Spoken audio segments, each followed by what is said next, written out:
Gosh, you are the Godfather, man, isn't he? Yeah. Oh, send my invoice in for the Tell you what, the info...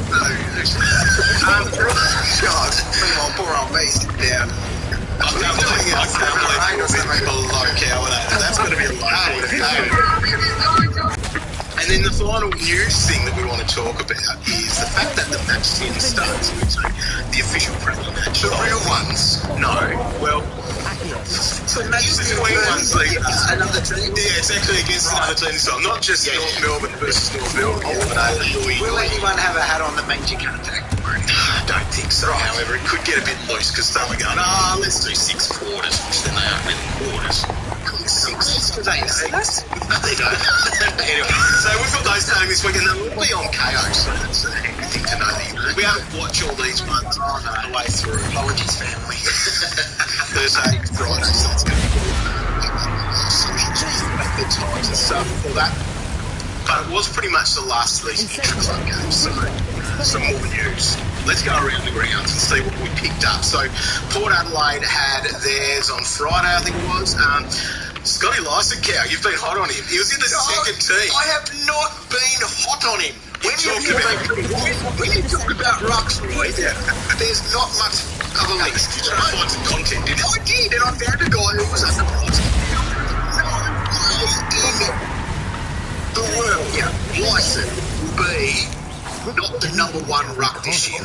Okay, he will be in the whole competition. You're hot and bold. Still very hot and bold. He will be their number one ruck. Well, Tickle was the man that started. Yeah, they liked him when he came. It was Port against Port. They like Tickle. They do like Tickle. But, boys, stay on track. Are you tickling? Lycett will be their main ruck. Right. Yes. Okay, let's not beat around the bush. Okay. Now, Rosie was great. Rosie was very good. So he's... Yeah. There's no reason not to be picking him out of that. You know who wasn't? Butters. Did not play. So what is So he wasn't very good because he didn't play. I'm just saying, that's a So flag. has he done his AC? He's just Or is sore, it I think, bruised. God, he does that, That's a though. flag. It's a flag, though. He's small, but he's like a chihuahua. What are those little aggressive dogs? They don't know they've got a little body. Oh, like a Jack Russell. Jack Russell. Yeah. They go hard. Yeah. But they can't. They're not really up to it. The other one there was old Horn Francis. Now, A chihuahua. I apologise to that. He didn't deserve that. He didn't deserve not a a chihuahua, chihuahua. no. That was a voice. they're carried around in like little tie bags. Yeah, my bad. Horn Francis apparently was less than impressive. Yeah, his socks up. Black boots, cake, And all that looked great. Yeah, that's where it was stopped. Yeah, I don't think he had much going on. Kane's brother, Chad, he actually didn't say he was very good either. Wow. Anyway, How did he? What did he do in his recovery? he did not. Did he Get in the ice bath? No, or not? Let's talk about Adelaide now. They had a intra-club game as well. I'll tell you what, this could be the last one of all, Cow. No. Adelaide against Adelaide. Waiter. Wayne Miller, though. Okay. He's on the halfback. This is bad. Is it an option? We're going to talk forwards later on today. He's back. And he's back. That's I what our mate Duday said the other week. Back and back. He's back and back. Mate, he's an option. You've heard it here first. Oh God, he's done it to us. I know. He's on the never again list, Roy, for a reason. Again. Luke Pedlar, he is cheap, low 200s, and he played as a forward in the first, so he'll be a forward pocket. I think he will too. Scoring wise, but It's going to be a big job. It's really nice to have him on the bench. I think. agree. He can score, which he has done in the season. So the other one there is Dawson, who was named as the new captain in the last week or so. He was busy. To go for. So he's priced at 100. Yeah. Okay. He's going to be a little bit better than that. We're talking about there's no reliable premiums back there. He did push up the ground a bit in the The only concern I have with him, he will cop some attention. That's a shit. Yeah, he will He's cop a tag attention. player. But as a captain, does he stand up? Oh, yeah. Oh, he's getting it. He goes over 100 this year. So if you're looking for a rock-solid defender, then he's your man. Can't go too wrong. You can't. All right. Let's go to the Let's get out of those entrances. That was impressive. They were the NBA All-Star. I'll pay that. That was key, right? Yeah, wasn't it? That was amazing. Yeah, that's good. He's the number one suspect killing the Cookie Monster. Did you see that? Have you seen his jacket? You saw his jacket? Did he? wear something that looked like Cookie Monster. Yeah, 100% he did. That was legit. Right, so apart from old man Shannon Hearn too, he had the rub out. Yo was the story out of that. Hey, if you are not locking him in now, okay, too many scars from the past. Yep. You don't like people playing Pokemon Go. That's relevant. And anyway, he's a lock. When we talked about Yo right at the very, very first podcast, we were very, very sceptical. We were Miller skeptical. No, yes, you were. Oh, never. Cow. No one's Miller. All I'm saying is you are looking him in now because he could be that 90 guy. So, predominantly midfield. He did rotate into defence. There's just no reason to pick him there. Midfield was made up with Kelly and Cully and Jimby, sorry, I think it's Jim, and Chewy.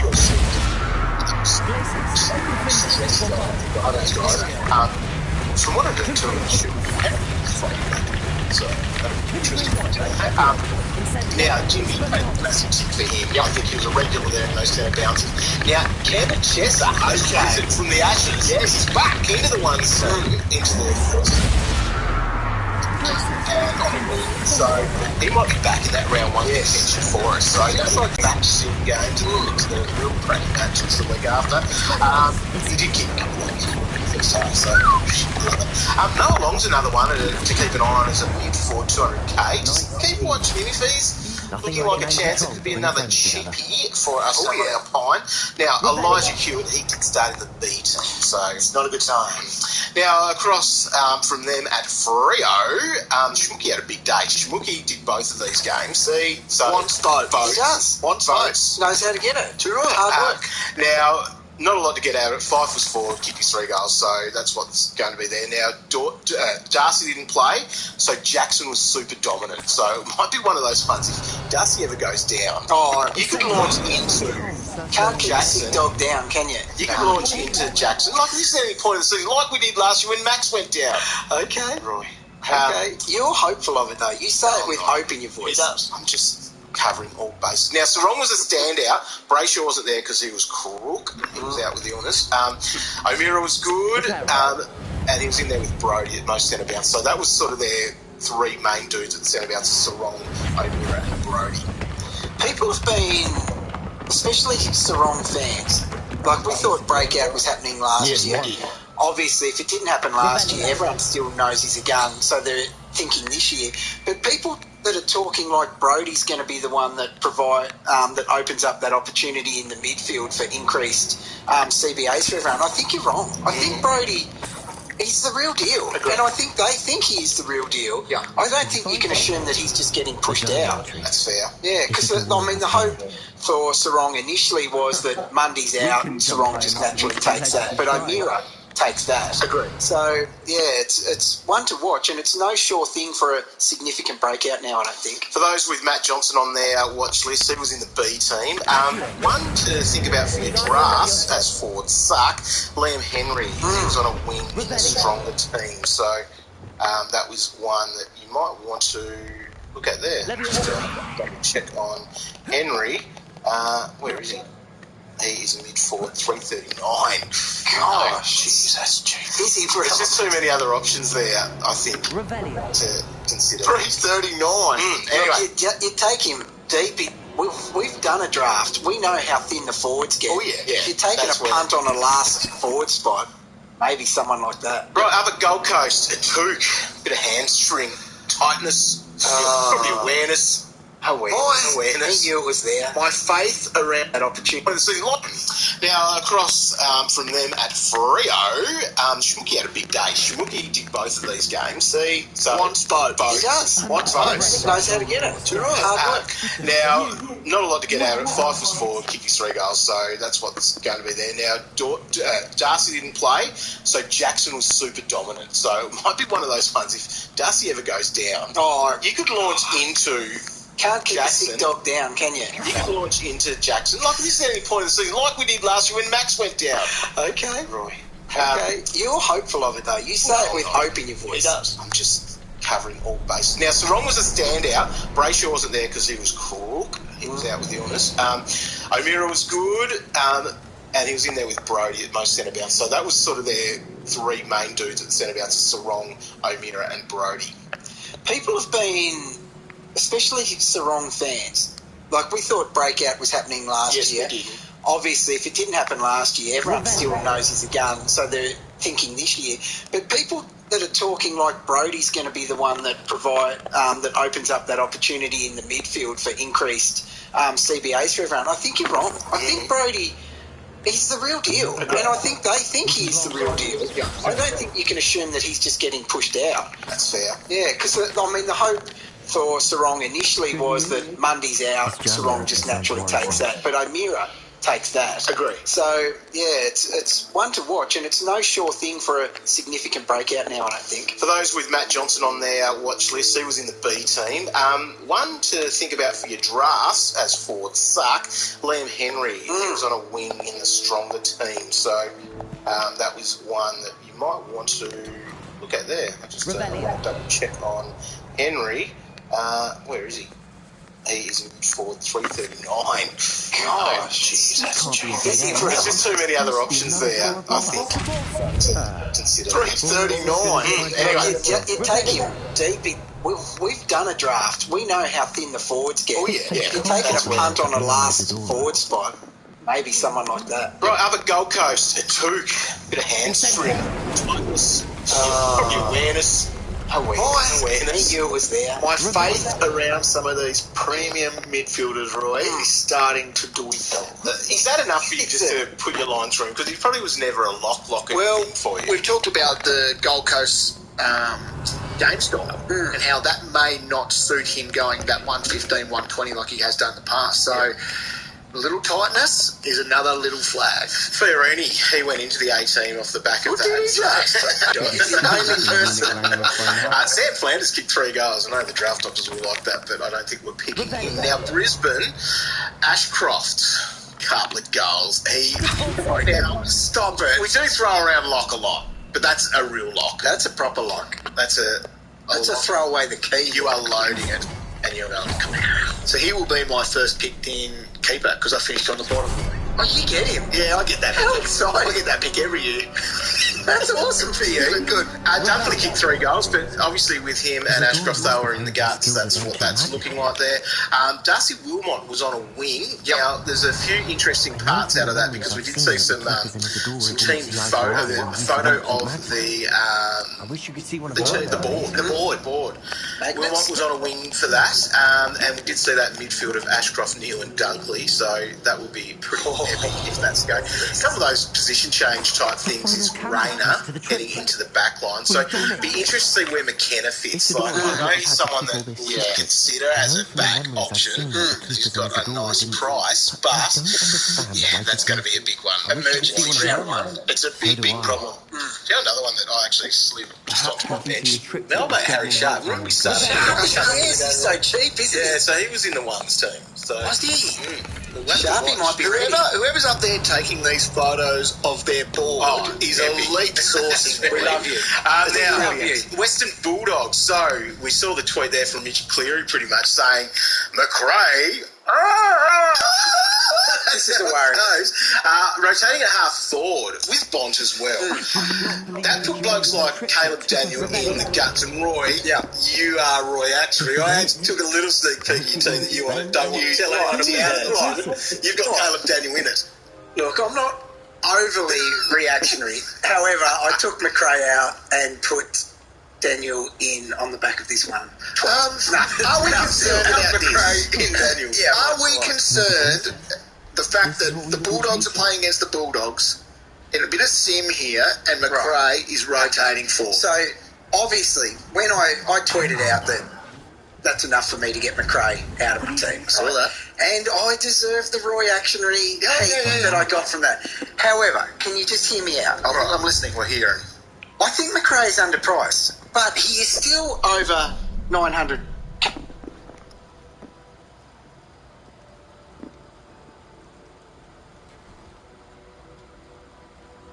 I cannot bring my brother back, Father, but I can give you peace.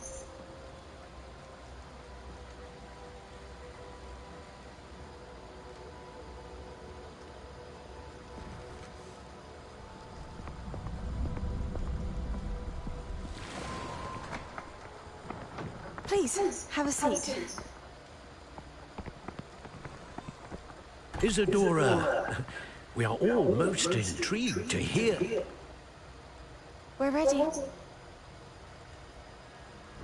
I've something to show you.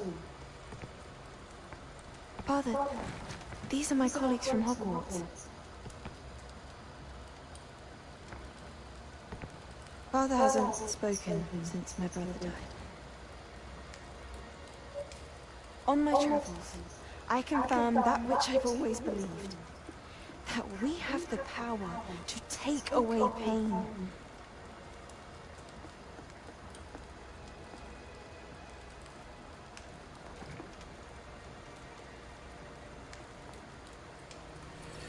Isadora.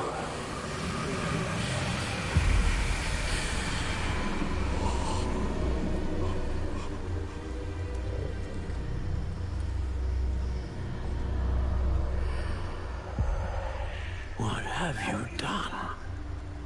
I took his pain.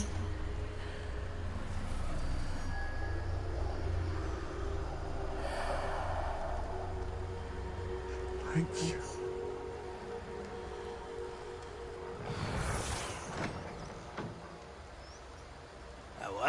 It did indeed. Of course it did. It's goblin silver. I need something much bigger.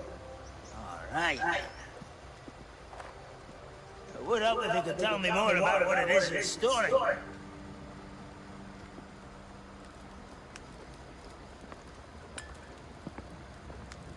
Magic. Left over from a spell I devised to remove pain, but if used correctly, its power can be used to do even more good. Why would you want to store such magic away? I only need to keep it safe until I can convince my colleagues of its worth.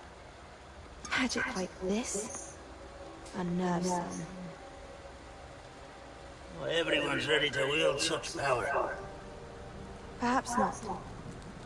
Someone will be.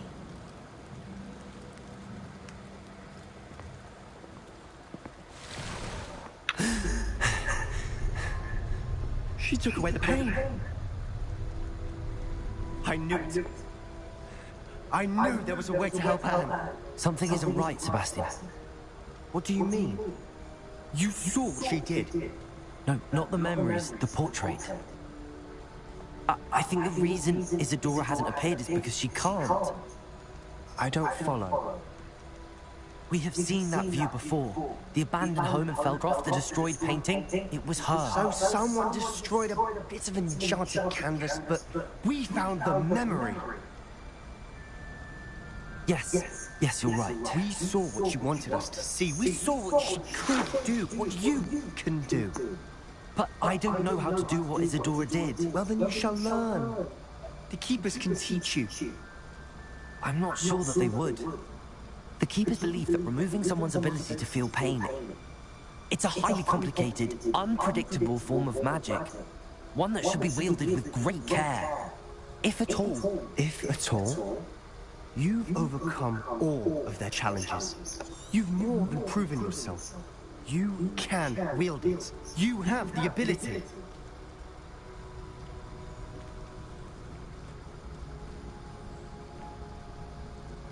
Please, talk to the Keepers. If not for me, then for Anne.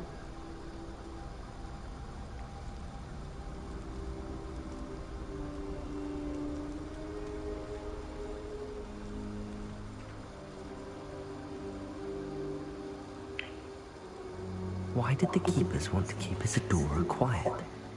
Why destroy her portrait?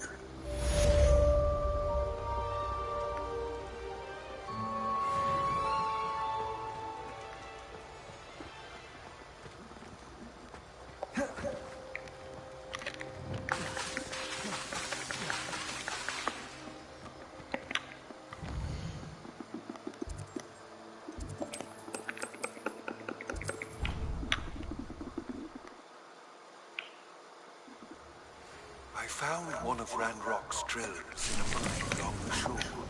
I intend to destroy it. I'm tired of trying to please my return. I have something to give you. Lodgott's getting himself into more danger than he realizes. I'd better find him.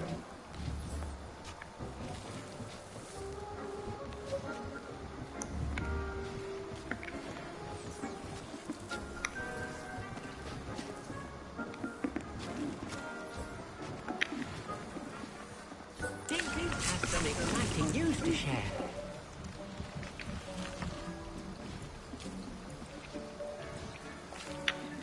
Hello, Deke. Indeed, Deke does. Deke knows that you want to learn about Oz. A phoenix nest? I wonder if it belongs to the phoenix... Deke would not doubt it. If Deke has heard of it, surely... Well, I'd better go and rescue... Deke thinks so. So much. Deke is not sure why, but Deke feels that saving a phoenix might... Deke hopes that you are able to find them.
Revelio.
You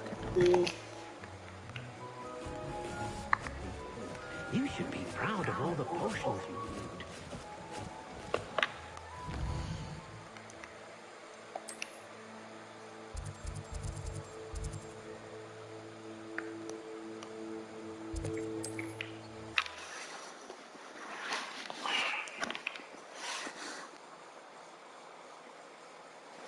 And here I come.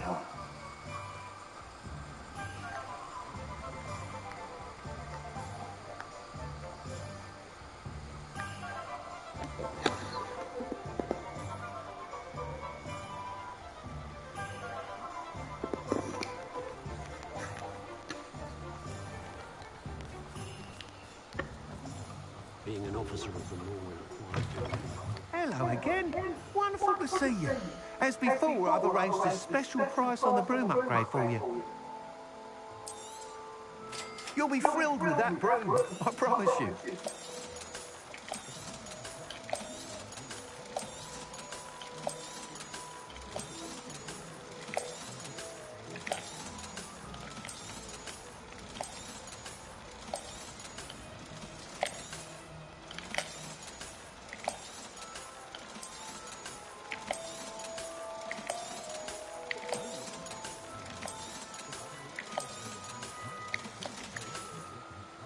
Thanks for stopping by. Oh, you're all set with the new upgrade. This may sound presumptuous, but You guys need to report back with even more flight details. you know me well. I feel I'm almost there. I just think I can improve broom flight a bit more. Miss Ray's is running a time trial at the South Coast course. Not ideal, really, what with rumours of Ranrock's lot and Ashwinders infiltrating the place. However, if you're flying... I'm not worried, Mr. Weeks. I'll see if I can find Imelda. I hope you are able to complete these trials. I have a feeling this final upgrade is going to be a sweeping success. Do be careful, of course. I shall look forward to hearing from you soon. I look forward to our next meeting.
along the way.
A blockade. Rookwood's poachers are already here.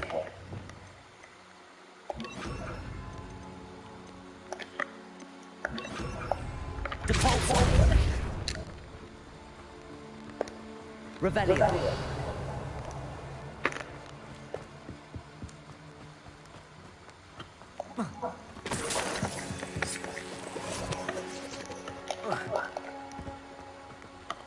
Confringo. Descendo. Default. Revelio.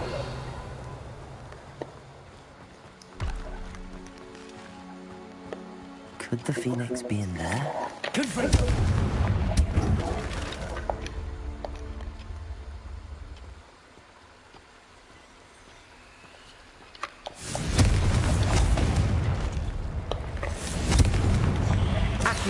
Incendio! Expelliarmus! Cursed fiends. Revelio.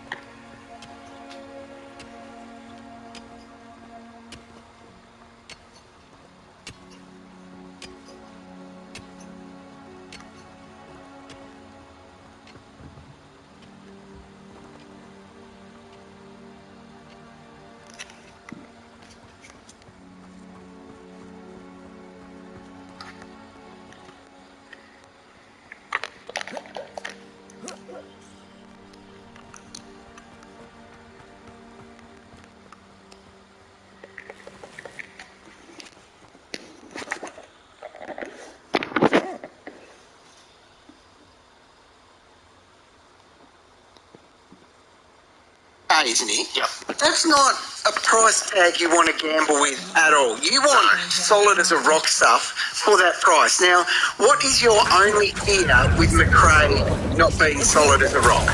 That he's not getting the CBAs that he needs. 100%. So if we're mucking around out there in Manchester and he's spending significant time on the flank, are they actually looking at maybe injecting a bit of speed into the midfield? Because that's not what he offers in there. Agreed. He's a jet in there, but he offers no speed in there. He offers no defensive presence in there. Are they moving away from that? I'm wondering the same. I do not want to go through this year where I sit there at a Bulldogs game and I'm just watching and I'm going, oh God, he's out in the wing again. Oh, look at the head. I'm happy to wonder and gamble in the 700,000. Yeah. Not in the 900,000 areas. I'm with you. So I'm just saying, God, yes, fair calls. Call me out for my reactionariness. But with him, I want nothing but sure thing. Okay. Inside mid.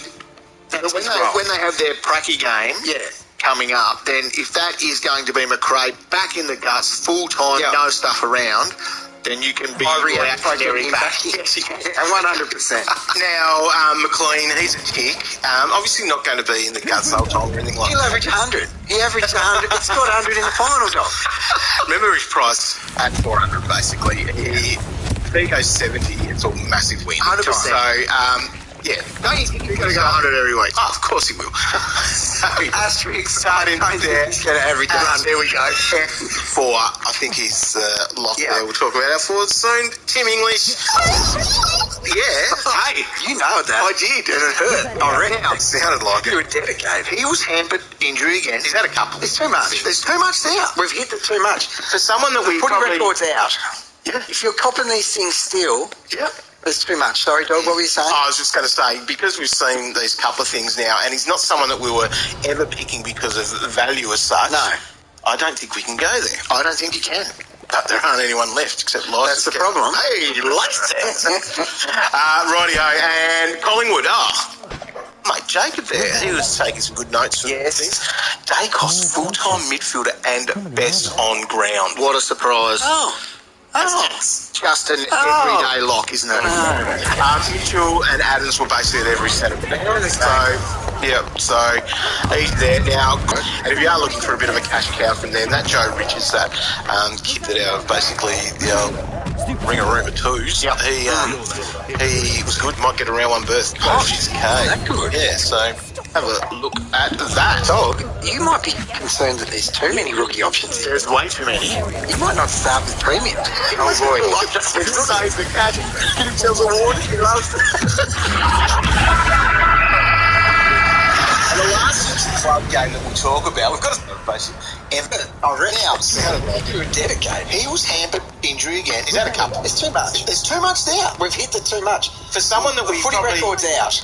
Yeah. If you're copping these things still, there's too much. Sorry, Dog, what were you saying? I was just going to say, because we've seen these couple of things now, and he's not someone that we were ever picking because of value as such. No. I don't think we can go there. I don't think you can. But there aren't anyone left except license. That's the problem. Hey, license. Rightio, and Collingwood. Phoenix. Mate, Jacob there, he was taking some good notes for these things. Dacos, full-time midfielder and best on ground. What a surprise. That's just an everyday lock, isn't it? Mitchell and Adams were basically at every centre. So he's there now. Chris, he's still a midfielder, and Jacob said that he was behind Dacos as best on ground. Okay, all right. And if you are looking for a bit of a cash cow from them, that Joe Richards, that kid that basically... Get around one berth. 6K. That good. Yeah, so have a look at that. Dog, you might be concerned that there's too many rookie options here. There's way too many. You might not start with premium. He might boy. just like that with Save the cash. Get himself a award. And the last thing's a club game that we'll talk about. We've got a special guest for, gentlemen. We've got Riley Beveridge here from AFL.com.au. G'day, Riles. G'day guys, exciting time of year for fantasy players, so can you get chatting? Well, it is an exciting time, and you spent a bit of time on Saturday. Well, I was actually having a watch of the North Melbourne versus North Melbourne intra-club game, listening to your golden tonsils, which didn't hold up all the way through at times. There was a couple of little spots there, but you were very good and had your eyes on that North intra-club game. How did you see the game in general? Yeah, I think it's some pretty exciting signs for North, just in general. I mean, they've got a good crop of kids coming through the system, and I guess we'll start with Harry Sheasel. He was really the most noteworthy name coming out of that game. I mean, he was great in a number of aspects. He started the game off half-back, which he actually hasn't done a lot of this summer. I was talking to people at North Melbourne after the intra-club, and I said, well, has Harry been playing there throughout pre-season? And they said, no, this is sort of the first time we've asked him to switch it up and go to half-back. But I don't know, maybe it's too easy a comparison to draw, but it reminded me a lot of Nick Dacos in the sense that he had composure, he's got kicking abilities off half-back, he managed to find time for himself on the ball, he managed to become the loose player down there as well. So there are a lot of exciting signs if he used to start his career off half-back, and he won plenty of it as well. But then second half, he moved forward and played the role that we saw him play so well at junior footy. A really classy goal. He had a couple of stints through the midfield as well.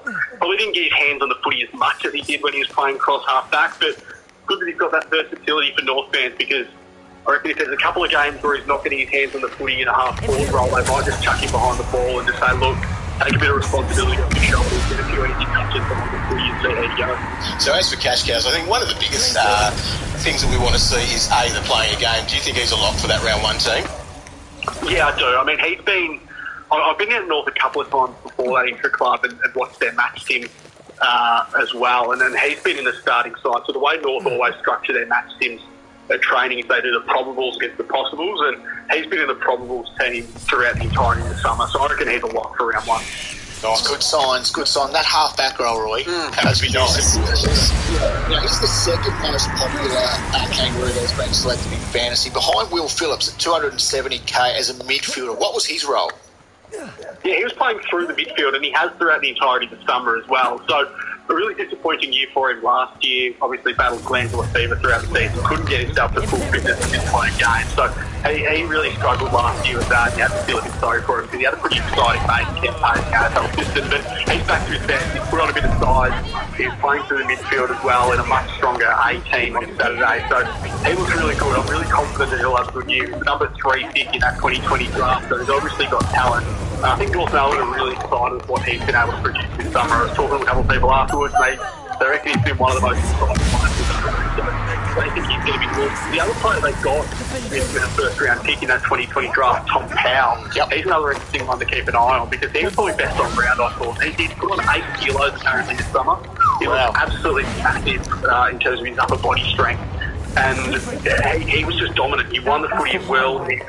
He almost outshone Luke Davies-Uniacke, who I think has been North's best player for the last 12 months, but he almost outshone him in that midfield role. He's playing in the 18 as well, so I reckon he's a lock for that starting midfield berth at North Melbourne as well. So, Roy, I've put on a bit of size over pre-season too, but I'm assuming, Roy, you're talking about bulk in the arms and chest. Yes, I think we've all put on a bit of size over Christmas today. He looks bigger over the shoulders. Right, I don't mind Tom Powell there. I think he'd be a good one for keeper league coaches. I think he's a bit too expensive in just under 500. But like with that forward status, and we know in draft it's going to be hard to find some of those forwards. So he could be a good one to have in your back pocket because he'll be going super late. Yeah, you'd bump him up your draft order for sure. Now, one of the good news stories is seeing Ben Cunnington back out on the park, but it seems like he might be able to produce a little bit more than just being out there. From all reports, he played really well. How did you see his performance? Yeah, he's been great since he came back this summer. Everyone in North Melbourne raves about his professionalism and just how well he's been able to equip himself. And he looks like a player that's going to be... I think we underestimated just how good he is when he didn't play last year. I mean, he's North Melbourne's best player still, I think. And I'm not sure if it's a sign of things to come or just because they were trying to get some midfield minutes into the legs of some of the young kids like Will Phillips and Tom Powell. But I was actually a bit taken by just how much time he spent forward on Saturday. So he almost spent the entirety of the second half playing exclusively as a forward. He looked pretty good there. He actually kicked 3 goals in the post late with his set shot directly in front, so he probably should have kicked 4, but he looked really good in that role. But I reckon when the whips are cracking to start round 1, he'll be the man in the midfield for North Melbourne, because I still think he's probably their best player. But he looks really good, and everyone in North Melbourne said how exciting it is to have him back to his best this off-season, and it's a great news story given what he's had to overcome over the last 12 months. I mean, to see him out there doing his thing, it just brings a smile to your face. So I think he could be one of the really good news stories this year for North Melbourne. Yeah, definitely. Well, if he's back to his best, I mean, he's so underpriced because he'd be a 90-plus guy every day of the week.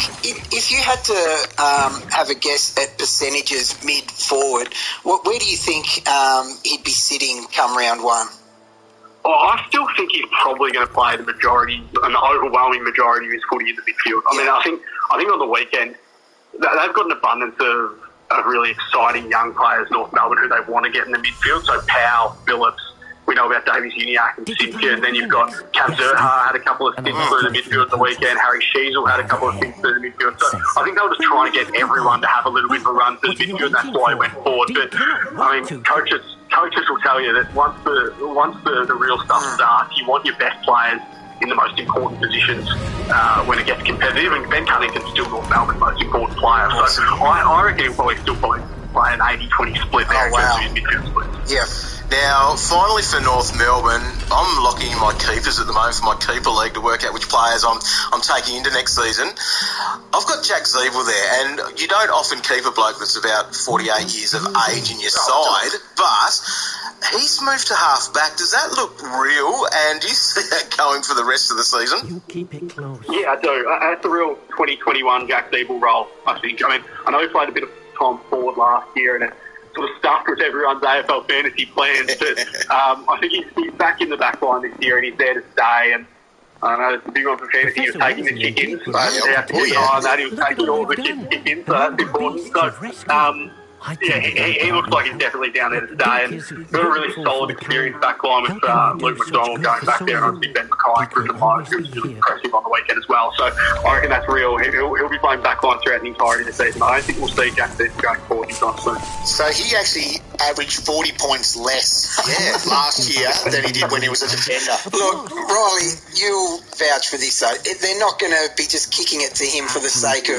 milking as much of the game time as they can. It's not going to be that excessive Mark Jackson even we saw a couple of years ago. That's 2021 where it was basically Haaland's to themselves.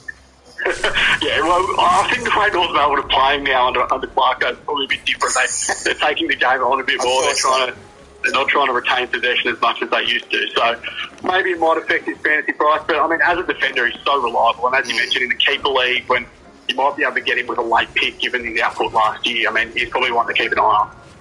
Good call. All right, now we'll switch to a little bit north of Arden Street. We'll go up to GWS, which you spent a week there. How was that experience? Yeah, it was fantastic. They opened the doors for me. I was very lucky to go in there and spend a week with the coaches and the players for a piece we did on afl.com.au just around what it's like inside a football club at this time of year. And it's an interesting time to be at the Giants as well, given they've got a first-year coach. Particularly, they've got a brand new, essentially a pretty brand new playing group because they've had so much change over the off-season with Taranto and Hopper leaving, but also with Aaron Cadman coming in as the number one draft pick. So, yeah, it's a period of change, period of transition up there at the Giants, but it was great to be there for a week and learn about the footy club. And I think, like North Melbourne, it's going to be a long road ahead, but you can see the signs, you can see the building blocks and how they're being put in place. And I know they had a really disappointing last year and finished third from bottom, but there's a lot of talent on that list. There's a lot of number one picks there.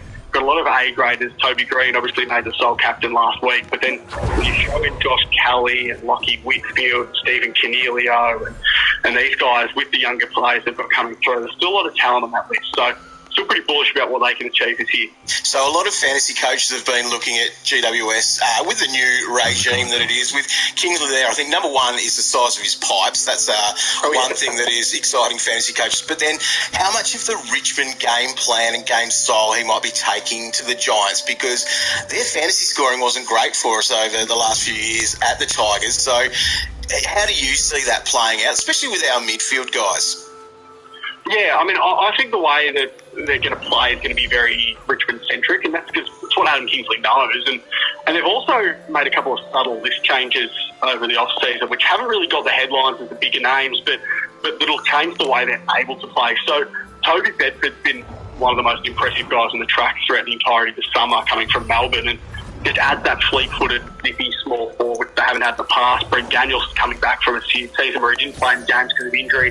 He's another really classy small forward. And from a fantasy perspective, from a bench player perspective probably, but just one to keep an eye out because I reckon he's a round one bolter and not many people have spoken about him yet. But Darcy Jones, who they took with a pick in the 20s in the draft, they absolutely love what he's been able to do this summer. He's a small forward out of West Australia. He can go through the midfield as well, but he's quick. He's absolutely lightning. He's the fastest player of the club, over 20 metres. And they really like the potential of Bedford, Daniels and Jones, three players that didn't play any footy for the Giants last year, being able to go straight into that forward line and add a bit of zip, add a bit of speed, and add a bit of polish inside 50 as well. So I think that'll revitalise the way they play. But yeah, Darcy Jones definitely one to keep an eye on because they love his pace, they love his ability to get back and kick goals as well. So he's just one to watch from a bench perspective, I reckon. Yeah, no, I like that. I actually wrote about him earlier in the pre-season and got zero love for it. So you're the first person to mention him. So that's actually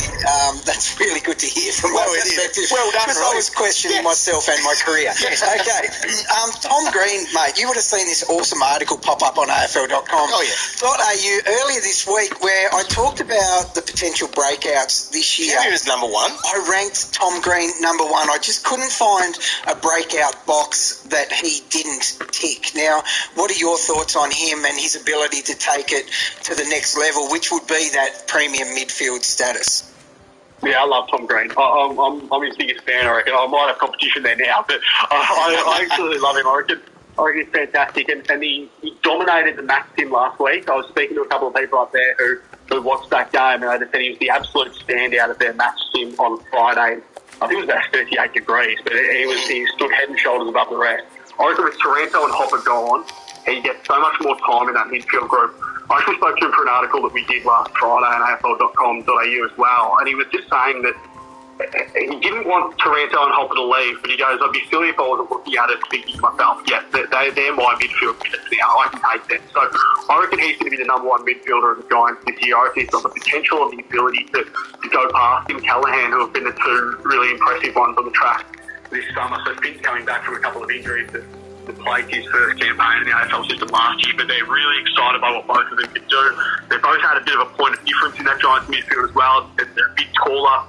They've got that step out of stoppage as well. So they're the two Giants midfielders that I expect to take the minutes of Taranto and Hopper and become two really premium players in that Giants on-ball group.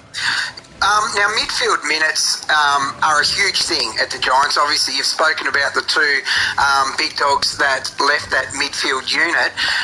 Cornelio is someone that's high on our radar at the moment because if he is playing predominantly midfield, he's almost a must-have. He's underpriced, but if that becomes a 50-50 sort of split between forward and mid, he's probably not someone we need to launch into early. Where do you see him playing predominantly? Well, it's actually funny you ask that because one of the big themes of my week at the Giants when I was with Adam Kingsley and even speaking to assistant coaches is that they had a lot of conversations right when they got to the club just around settling players in positions. And there was a bit of that last year in the sense that guys like Harry Himmelberg, he went forward and back. Lockie Whitfield was half back, then he went to wing, then he went to half forward, then he went back to half back. So what they've tried to do is they've just tried to say to a lot of players, you are this one position, get your mind set on playing that role and focus on playing that role. If you have to throw you around during the season, we will, but for the time being, you're going to be in that one role. And Stephen Cornelio was one of them, and they've just told him he's going to be a strict midfielder this year. So let's go. Play through the midfield, which is good. He might spend the odd in the forward line. Obviously, they've still got guys like, as we mentioned before, like Green and Callahan who will go through there, and Callie's a really good player as well. But Cornelio, I think they're playing predominantly through the midfield this summer. So he's one to watch. They've actually thrown a few more into that midfield group as well. So Harry Perryman, they're playing as pure mid as well. So he's another one to watch. But I think Cornelio, for the most part, will spend a lot of his footy playing in the midfield. Wow. Now, that's great news. This has been great already, but we need to talk about one bloke, and we're doing it, hang on, we're doing it for draft. We're doing it for draft purposes. I want to know the ruck set up there, and I'm talking about my mate, Juicy Brucey.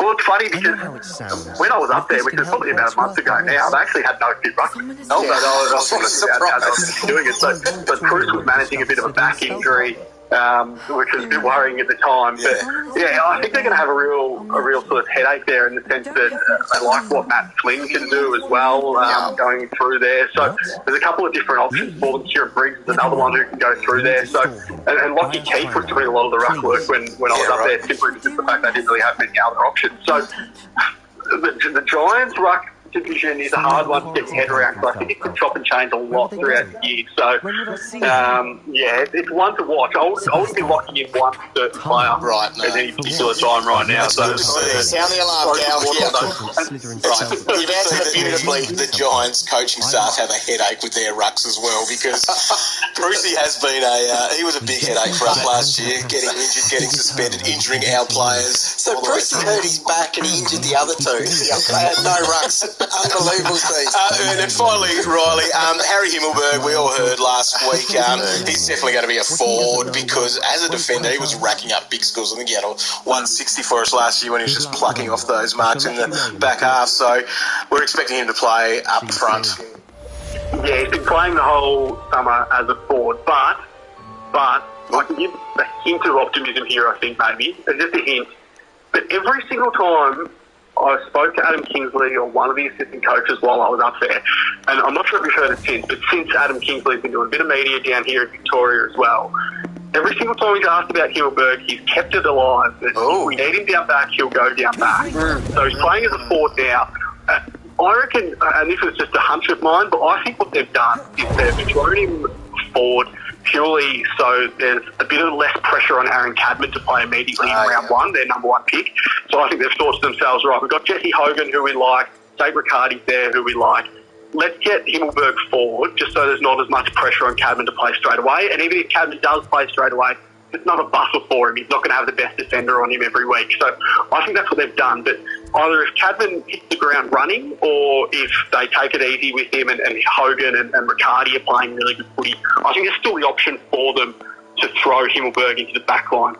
But in saying that, they've got a lot of good key defenders. So it was really noticeable when you're up there that it's a very inexperienced playing list, but where they do have a lot of experience is in the back line. So you've got Sam Taylor, who was fantastic last year. Then there's Phil Davis and Lecca Lear, and obviously Connor Ryden can play tall as well. So there's a lot of experience in that back line. So Lockie Keeps another one who's down there as well. So yeah, I think for the moment they're probably well stocked in terms of their key defensive options, which is why another reason why Himmelberg's gone forward. But